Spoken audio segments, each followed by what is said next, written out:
Hello and welcome to the Extremist Publishing podcast. I'm Tom Christie, and I'm absolutely delighted in this podcast to welcome Mel Croucher, who is someone that will be known to everyone with an interest in digital culture and digital humanities, because he's been at the forefront of it since the 1970s.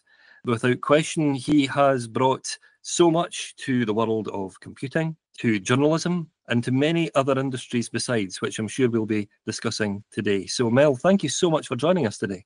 A pleasure, Tom. Well, we're communicating using the internet, but we're hundreds of miles apart, aren't we? So not only could we speak to each other using the internet, we could see each other, we could send each other documents. Probably the most significant innovation since the printing press.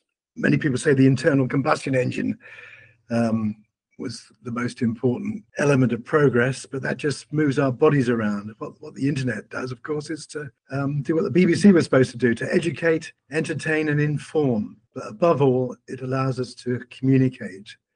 And we're going to talk about a new book that I've written, which tries to prove the invention and creation of the internet was undertaken by a forgotten hero. So, over to you. What do you want to know? Well, it really is a fascinating story. And I mean, certainly when I was reading it for the first time, I was blown away by the extraordinary coincidences and parallels between the two main figures in this book, and also the fact that in some ways that they have been forgotten by history, particularly because of Paul Otlet's astonishing contribution to science and to information technology, and also, of course, his unknown competitor, who he met only once, Hans Hagemeyer, who was a German propagandist who you bring to life with all of his chilling attention to detail. It's hard to get information. It's really difficult. I mean, thanks to the internet, things are a lot easier, but they're almost unknown, these two. If right at the front of the book, in one page, I sort of synopsize a brief history of what the public think the internet's about, and it's so wrong. You know, the motivation was to do it justice and to set the record straight. Do you remember Al Gore, the Vice President of the United States? Oh, yes. In 1999 on CNN, he said, I will quote, he said, "During my service in the United States Congress, I took the initiative in creating the internet." Well, he didn't. Even dear old Tim Berners-Lee, 1989, he proposed the sharing of information using hypertext. And for that, he got knighted. And the citation was for inventing the World Wide Web. Well, he didn't. And back and back and back. The date is exact. On the 23rd of April, 1910, long before Al Gore and Tim Berners-Lee, this Belgian rich kid called Paul Otlet, he opened his World Wide Web to the public, and he named it the Mundaneum. It was up and running, it was massive, and it worked. It wasn't 1910 at all, in fact. He first proposed it in 1891. In 1891, he wrote a pamphlet outlining an artificial brain which linked every library in the world by a newfangled invention called the telephone. That was the beginning of the internet, 1891. So as you have already said, the book is it's a true story. It's about two men, and yes, they met only once. Monsieur Otlet, was a Belgian pacifist. Hans Hagemeyer was a Nazi, but they were both, in their own way, visionaries. And we will find out how different their visions for the future of the world could be. Mr. Otlet wanted to harness data for the good of mankind, for peace. And that's why he built his World Wide Web a century ago. Hans Hagemeyer, his vision was to control information, to harness it, to deliver fake news, to bend the minds of the masses. And as we know from our history books, in 1944, he achieved exactly that. And the book explains how he did it and even why he did it. So the story is indeed parallel lives, dark side and a light side. And as far as I know, as far as the internet tells me, it's told for the first time. Well, you know, it fascinates me that your book is coming out at such a timely juncture, because it seems that information and data generally has never been more fragile than it is in the current climate. We see resources like the Internet Archive coming under attack and being brought offline.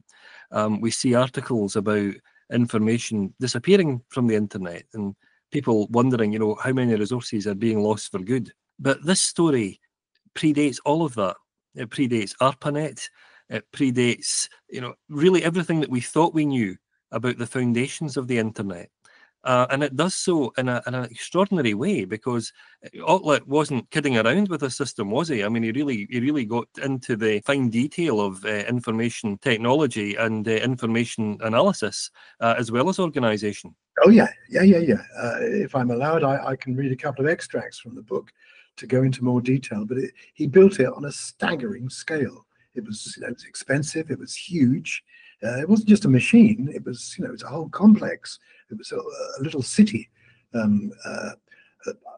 me tell you how I got into it and why I thought the story needed telling. And as usual with the story of my life, it was accident, pure accident. So many years ago, in the summer of 1969, I was a postgrad student of architecture, and Beatles had gone off to India to visit their guru. But I was told that there was a guru living up the road. He was in his youth. He was reckoned to be the Messiah. So I thought, oh, okay, that's handy. I'll go and visit the Messiah and find out the meaning of life. And he was in a place in Hampshire, in the countryside called Brockwood Park. It was a manicured estate. It was a nice little spread, as most gurus tend to live in. His name was Jiddu Krishnamurti. He was, by then, in 1969, he was an old man. But in his youth, he had loads and loads of followers, and he was hailed as the Messiah and known as the world teacher. What he was doing up the road, off the A272, I think it was a mystery to me. But hey, a free lecture on peace and love, I was there. After his lecture, this little old guy in a Gandhi costume. I'm not denigrating him. He was a great man, but he was benign and semi-comical to us students. He invited questions from the few of us who were gathered around his feet. And my chum Steph, who was sitting next to me, he asked him, Krishnamurti, he said, "Who's the person that you admire the most?" And there was this long pause. And the guru, he closed his eyes and he said, Paul Otlet. And I've never heard of Paul Otlet. And I wrote down the name and then I forgot about it. Years later, in about mid-1980s, I was involved with the peace movement, CND and various other things. And I had the fortune to spend time with Monsignor Bruce Kent, Cardinal Kent. I think he was a cardinal. He was the General Secretary of the Campaign for Nuclear Disarmament and President of the International Peace Bureau. We spent our time playing video games, but why not? Why not? I was writing video games at the time and they were peaceful.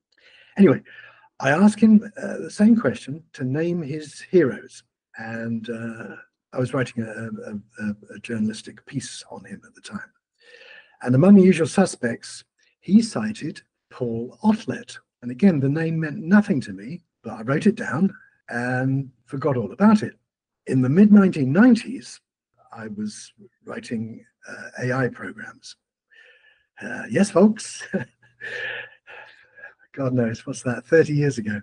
I was commissioned by a Belgian software company to create an artificial intelligence living creature, a bit like Siri, but way before, that lived inside a pocket computer called a Scion organizer. And the Belgian company, was run by a friend of mine called Jacques Chapon. And Jacques would bore me rigid when he insisted that this new phenomenon known as the World Wide Web, the internet, had actually been invented by a Belgian.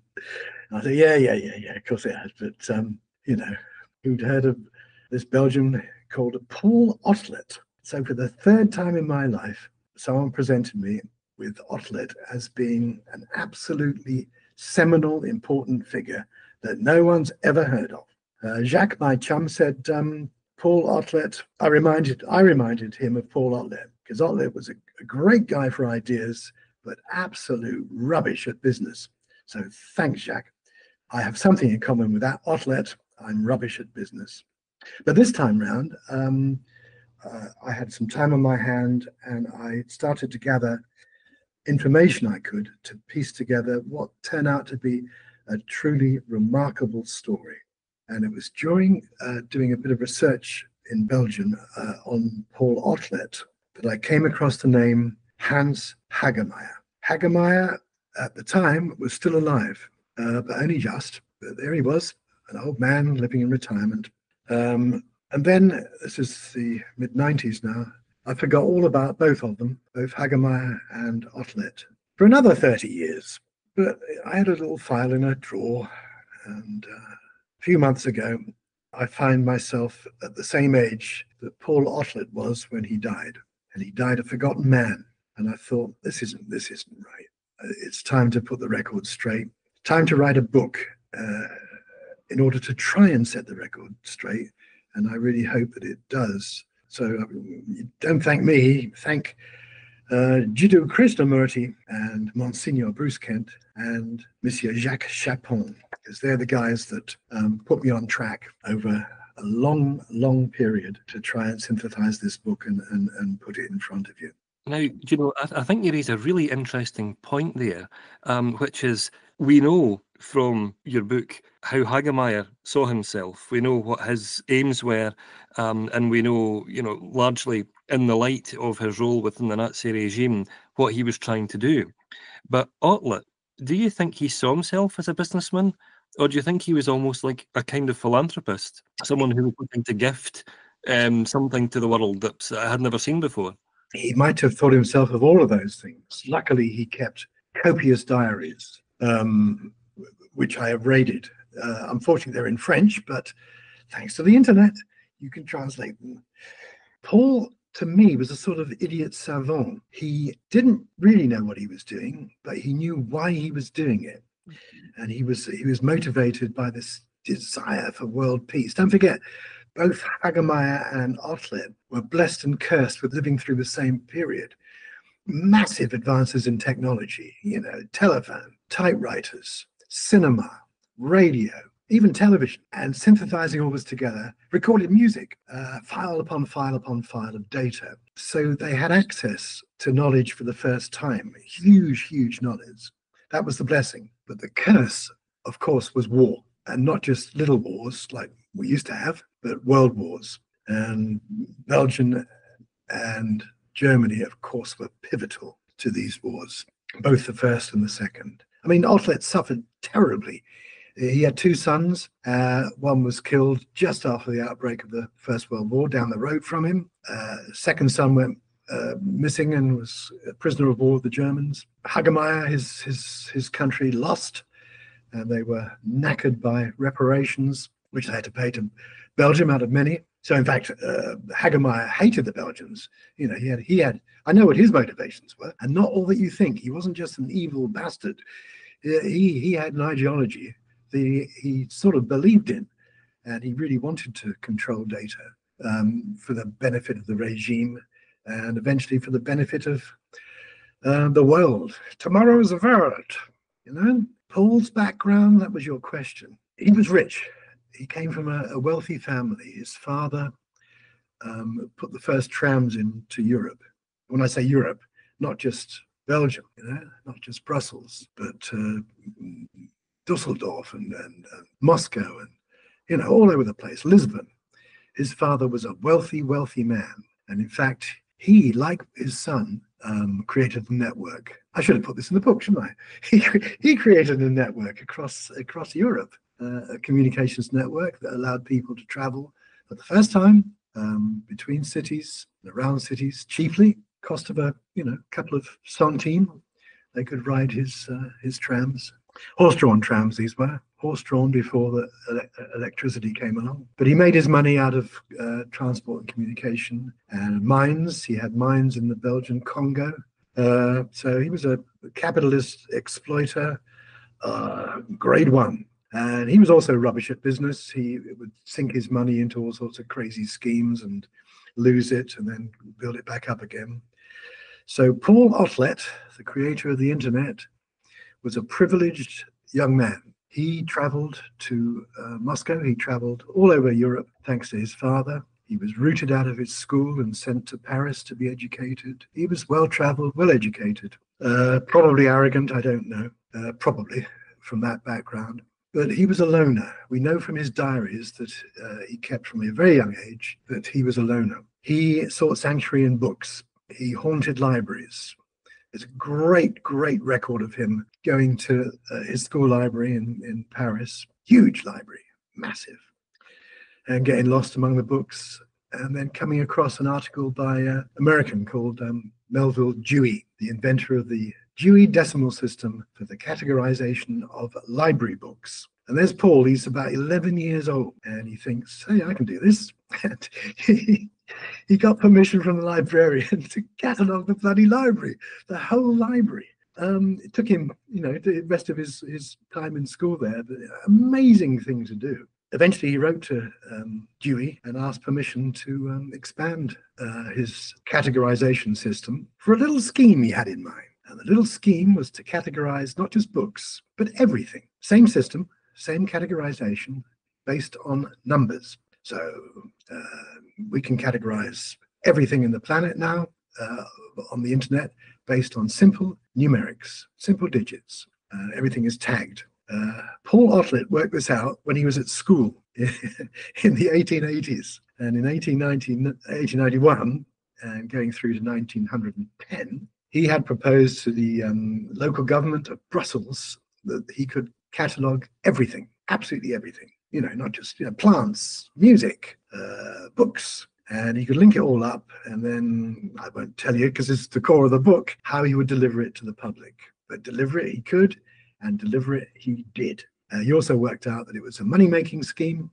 So if he had subscribers to this telephone hotline, and you phoned in asking, who was the president of Togo, back comes the answer. His Mundaneum eventually, I'll quote from the book. 1910 was the high spot of the career of Paul Otlet.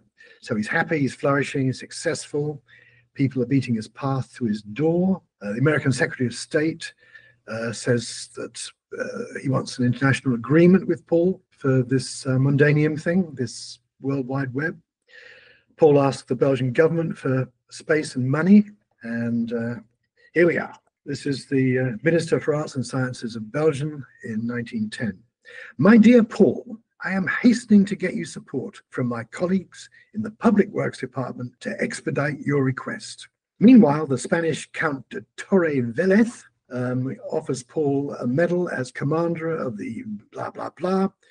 It's the highest Spanish decoration there is, and Paul is now known as Illustrissimo Senor.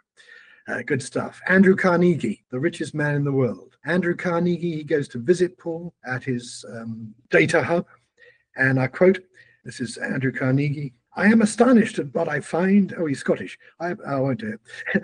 I'm astonished at what I find, and I've never has a visit given me so much pleasure at the revelation of what I find and the importance of the work of this international association. Right, we're in 1910. It's the 23rd of April, and the building is called the Palais de Cinquantenaire. It's just on the outskirts of Brussels, and the local government have given Paul money and space. What he calls the Mundaneum is so far beyond his wildest dreams in terms of the scale. Paul was given it on a plate, basically. Didn't work for it. The guy who got the money was Paul's best friend, and his best friend was called Henri Lafontaine. Henri Lafontaine, Nobel Prize winner, leader of the peace movement, Minister of State of Belgium, but a mate of Paul Otlet, because basically they went to school together, didn't they? That's how it works. Fontaine gets the money. Fontaine wins the Nobel Prize for Peace and donates the money to the Mundaneum. So Paul is getting a free ride here, getting a free ride. Okay, I haven't quoted yet.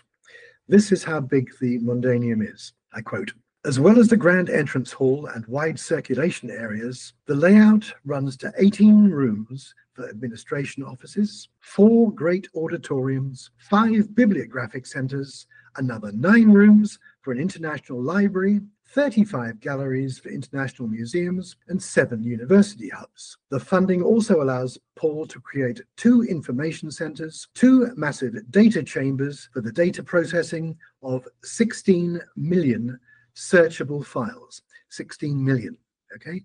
Plus a dedicated telephone room, a telegraph complex, a restaurant, and a smoking room." Well, okay, it's 1910 and it's Belgium. It's massive. Why isn't this in the history books? Well, it is actually, but it's so far buried. Anyway, that was how big it was, and that was the high spot of Paul's career. It's all downhill from then on, and that's basically the core of the book. How it was forgotten, how it was lost, how it was destroyed, how he was swindled, disappointed, let down by governments, how he was promised the earth, how he went cap in hand all over Europe, all over the States to try and raise more money. It's a very sad story, actually, but there's a few jokes in it. Sorry, I'm rabbiting on here, Tom.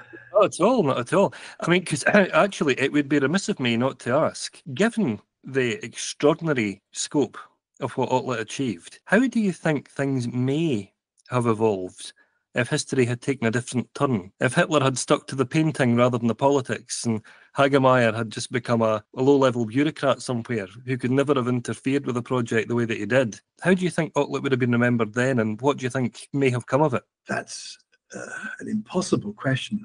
We would hope that he would have succeeded, that the Yanks, that our American cousins, hey there, American cousins, please buy my book,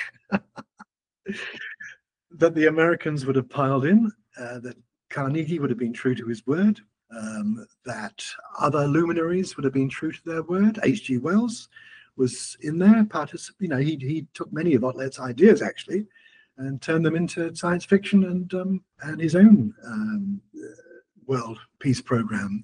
And H.G. Wells definitely was at many events with Paul. He was a friend of Paul's friend, La Fontaine. Le Corbusier, the great architect Le Corbusier, designed a world city for Paul Otlet, a world city, which was to be a hub of information, peace and love. That's how Krishnamurti gets involved. The young guru. Krishnamurti rolls up to plug in his support. Loads and loads of people were supporting Paul, but 2 things happened. First of all, First World War. So not Hitler at all, First World War. And everything went off the boil. Everything went into armaments and massive destruction, as we know. And it did Paul a lot of damage psychologically, with his own family bereavements. The other people that helped Paul and that would have carried on if Hitler had not appeared on the scene were the women in his life. His second wife, his first wife died. His second wife was hugely supportive, not only in terms of helping set up the Mundaneum, but financially. She was wealthy, and Paul was always bust. After he went through his father's money, he was always broke. She was greatly helpful. Most of the staff who ran the Mundaneum, and there were telephone operators, there were people searching through these 6 million files for information on demand. They were all women. They're named in the book, and they are photographed in the book. Lots of photographs in the book, lots of illustrations. I think it's over 100 people photographed and pictures of them. Luckily, we have photographic records, so loads of photographs of the Mundaneum in its pomp, in its decline, and during its destruction, which is interesting. Don't forget, the Nazis recorded everything, just like Paul. Both Paul and Hagemeyer had one thing in common, and that was data, the desire for filing, the desire for order, the manipulation of information. They were both well into it for their different reasons. But Hans Hagemeyer, as a child, as a young man, haunted libraries. He spent half his time in the libraries when he was a student. And eventually his mission was to control libraries, to pad them with propaganda, to infiltrate them, obviously to destroy that which the Nazi regime disapproved of in massive book burnings. I mean, he was leading the big parade at the Nuremberg book burning. Hans Hagemeyer, not a name that many people are familiar with. Everyone knows about, Goebbels and Himmler and Albert Speer and Hitler himself, Goering. Not many people know of Hagemeyer. He lived to 92. He lived a comfortable old retirement. As I say, he was still alive when I started on this little odyssey. I started in Berlin when I was a kid, and I remember well the ruins, the destruction that people like Hagemeyer wrought upon themselves. Before you come back at me, Tom, I'll read one more quote, because I know that time is a bit tight. I'll read you Hagemeyer's vision from 1941. He organized a conference in Poland, international conference for all the allies plus the neutrals, Turkey, other countries. And I won't quote from the book, I'll synopsize it. And he set out his vision. Like Paul Otlet's, it was huge, it was of a grand scale. His motivation, he said, if everyone believed the same thing, there'd be no need for any conflict, obviously, as long as they believed what he believed, because everyone would use data as a force towards the same goals. So what he has to control is this, and don't forget he achieved it in Germany. He wanted to monitor telephone conversations, piece of cake. All went through switchboard operators, and the nature of their job means that they can eavesdrop, and if they've got a list of trigger words, ping, press a button, and the callers are reported to the regime. The joke is, of course, he bugged the conference telephone lines that he was organizing, so he eavesdropped on what all the international delegates were saying. Okay, that's telephones. Newspapers, he and the regime had already won the war in terms of information and control of the press. Before Hitler came to power, there were something like 4,000 weeklies and dailies in publication, more than any other nation on the planet. What they did when they came to power, the Nazis, is they outlawed all the other publishers and seized their printing presses. And then they printed their own propaganda newspapers. Hagemeyer worked for his boss. His boss was a guy called Alfred Rosenberg. Rosenberg was the mass media guru of the Nazi regime. And he made sure that his own paper was put into every library, every university. It was put up on every street corner. It was put into every factory, and Hagemeyer's job was to make sure it happened. What was much more difficult was to tame broadcast media, and Hagemeyer was very, very proud of his part in his country's record when it came to television and radio. Radio was controlled from the beginning of the Nazi regime. But by the Berlin Olympics, TV broadcasts were being transmitted 8 hours a day, but in Germany, there were no private televisions. Televisions were accessible in public TV parlors. Public TV parlors were controlled by the Nazis, okay? So the Nazis were already controlling TV. Done. Similarly, they were already controlling radio. For the princely sum of, I think it was 76 Reichmark, you could get what's called the People's Radio, the Volksempfänger, and it was made of cardboard and a bit of plastic, had an eagle on it and a swastika, and this radio was pre-tuned to the official station, and it was in 65% of German households were listening to it every day. It was in every factory, it was in every office, it was on every street corner. Every street corner had this radio blaring out the authorized channel. So it was a mass media propaganda machine, factory tuned to listen to lousy dramas, crappy dance music, and Hitler and propaganda. You could retune it, of course you could, and listen to the BBC, but if you retuned it and listened to the BBC, you were punished by death. So Hans Hagemeyer knew how to control mass media, and what he wanted was a mechanism to control all data. He was aware of the Mundaneum. He maintained he wasn't, but the book will reveal what he did when he came to a position of real power. He became a member of the German parliament. He controlled mass media, university libraries, all libraries, in fact, in Germany. And then when they took over France and Belgium, he was particularly interested in Belgium for personal reasons. He was particularly interested in a venue just outside of outside of Brussels, that held something called the Mundaneum. Mundaneum by then was in decline, ran out of money, full of mice. And what he did was a tragedy as far as we're all concerned. So your question, Tom, originally was what would have happened without Hitler and without Hagemeyer? Would Paul Otlet have made it? And would we have had the internet? Let's be realistic. He came up with the idea in 1891. He built it in 1910. Did he need computers? No, he didn't, actually. It was all working just... in the book, you'll find a diagram. A diagram in one page. This is a diagram he drew in the 1930s. It links up. There's these people sitting in Brussels, and they've got screens in front of them, flat screens, interestingly enough. Screens are linked to telephones, right? And they're also linked to radio sets. So the screens are linked wirelessly to radios and television sets. They're also linked to telephones. So there's this diagram in 1930. No computers. What they're linked to is the Mundaneum. And the Mundaneum at that time had tens of millions of cards, data files, pieces of information. So yes, the internet could have existed as early as, let's say, without Hitler, you've gone through the First World War, let's say 1920. In fact, let's say 1929, because in 1929 came the crash, Wall Street crash, and the Depression, and everything goes to cock again. So I answer your question directly. Yes, he could have made it, and he could have made it by 1925. Would it have been harnessed for peace and love? Who knows? Probably not. Probably not. Don't forget, Russia has changed regimes. They would probably not have used it for peace and love. Loads of dictatorships all over the place. We still had colonies.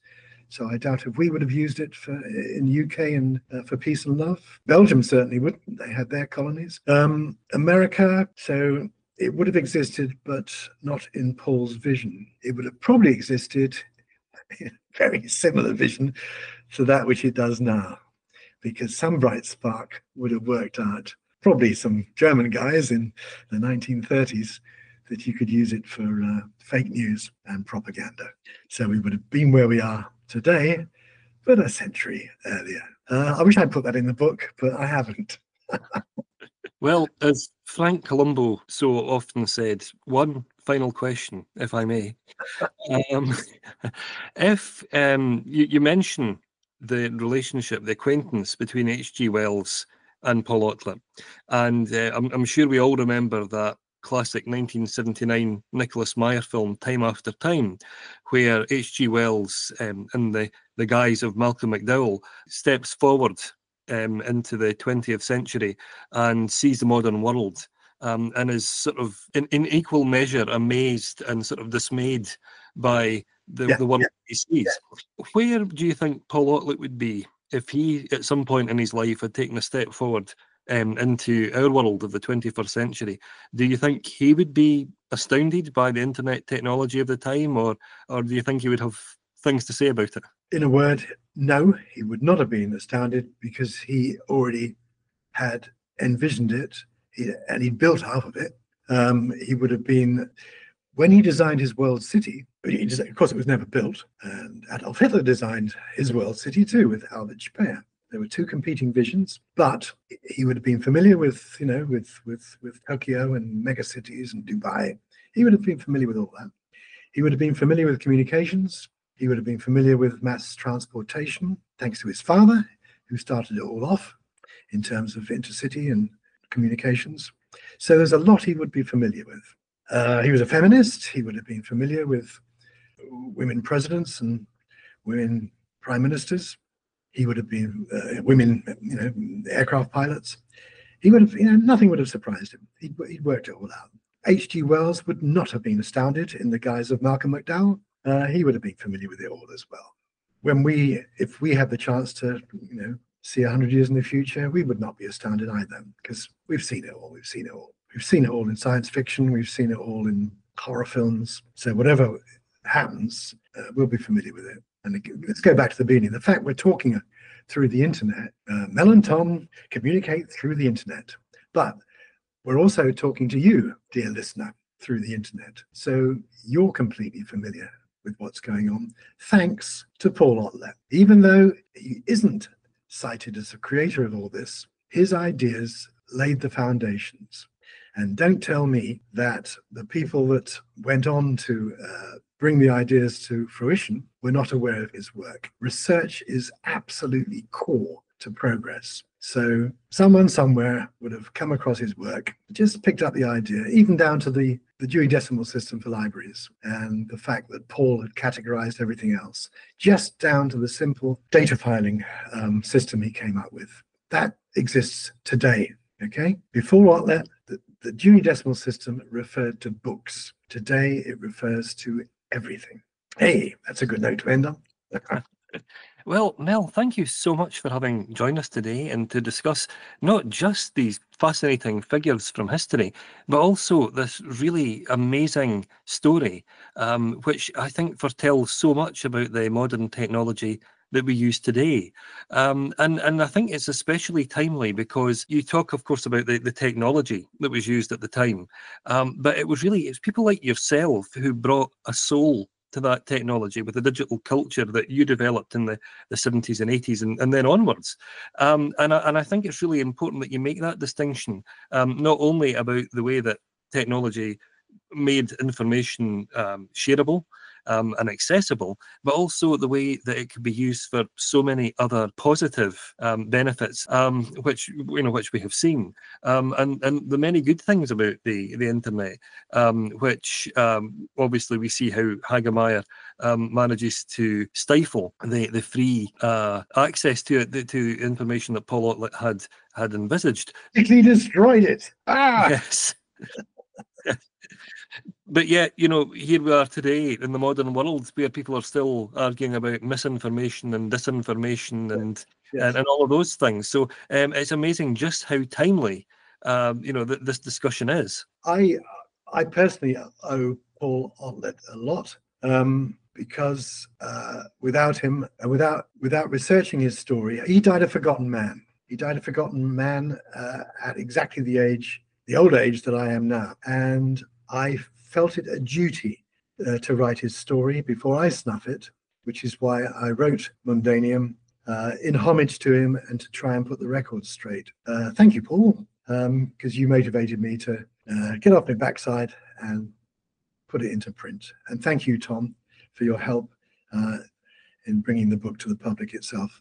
Well, thank you, Mel, for bringing the story to life, because I was certainly fascinated by it, and I know for a fact the readers out there will be really amazed to find out just the true extent of the story and all of these astonishing facts that you've brought to life. So I'm pleased to say that Mundaneum is available to buy from all good independent retailers and online booksellers worldwide. I certainly hope that you will find your own copy to purchase because you most certainly will find the story that has so many intriguing facets and so much about the history of technology that has until now been so cruelly forgotten. So thank you, Mel, once again for having taken part. I'm really glad to have spoken to you, and thanks so much for everything that you've done. Thanks, Tom, and thanks everyone for listening.